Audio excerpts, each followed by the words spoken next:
علیکم ناظرین، ہم اس ٹائم ادھر کام کر رہے تھے کمراد ہائی کورٹ کے باہر کوریج کر رہے تھے ہم اپنی، تو پولیس نے ہمیں بلا وجہ گرفتار کر دیا۔ اس ٹائم ہم بزنس مین ہیں تو ہمیں بلا وجہ پولیس نے گرفتار کر لیا ہے، کچھ بھی نہیں کہا۔ جی السلام علیکم ناظرین، آپ یہ ویڈیو دیکھ سکتے ہیں، یہ آج صبح کے ٹائم کا واقعہ ہے جب پولیس نے مجھے اریسٹ کر لیا تھا اسلام آباد میں۔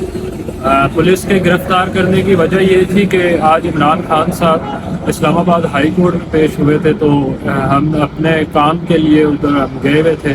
تو جیسے ایک سارا میڈیا اکٹھا ہوتا ہے عمران خان صاحب کی یا کسی بھی سیاستدان کی کوئی پیشی وغیرہ ہو تو جیسے ایک میڈیا اکٹھا ہوتا ہے، تو اسی طرح میں بھی صبح اپنے کام کے سلسلے میں گیا ہوا تھا، تو اپنا ایک کام میں کر رہا تھا تو پولیس نے بلا وجہ آ کے مجھ سے میرا موبائل بھی لے لیا اور مجھے پریزن وین میں ڈالا اور مجھے لے گئے۔ تو وجہ یہ تھی کہ صرف میں شاید عمران خان کو میں کوریج دے رہا تھا، یا کیونکہ پولیس بہت زیادہ گرفتاریاں کر رہی تھی، خواتین کو بھی، یہاں تک کہ خواتین کو بھی پولیس نے نہیں چھوڑا، انہیں بھی اٹھا کے پریزن وین میں ڈال رہی تھی۔ تو میں وہ ایک سین کیپچر میں کر رہا تھا، تو پولیس نے اسی دوران مجھے بھی اٹھا کر وین میں پھینکا۔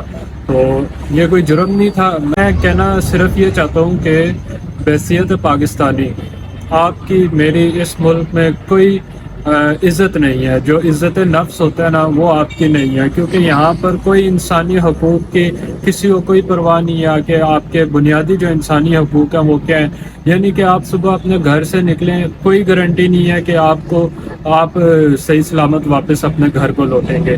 تو اسی طرح آج میرے ساتھ بھی یہ ہوا ہے، صرف میرے ساتھ نہیں بلکہ میرے ساتھ اور بھی کافی لوگ تھے جو اس طرح گرفتار ہوئے ہیں، جنہیں بلا وجہ گرفتار کیا گیا۔ وہ شاید عام کارکن ہو سکتے ہیں جو ادھر کھڑے ہو کے نعرے بازی کچھ بھی نہیں کر رہے تھے، ایک نعرے بازی سائڈ پہ کھڑے ہوئے تھے، انہیں جا کر گرفتار کر لیا۔ تو فی الحال پی ٹی آئی کو سپورٹ کرنا ایک جرم سا بن گیا ہے۔ تو میسج میرا آخر میں یہ ہے کہ گرفتاریاں کریں، ماریں یا جو مرضی کریں، کام ہوگا، کوریج بھی ہوگی اور سپورٹ بھی ہوگی اور پہلے سے زیادہ ہوگی۔ ان ہتھ کنڈوں سے گھبرانے والے نہیں ہیں۔ بہت شکریہ۔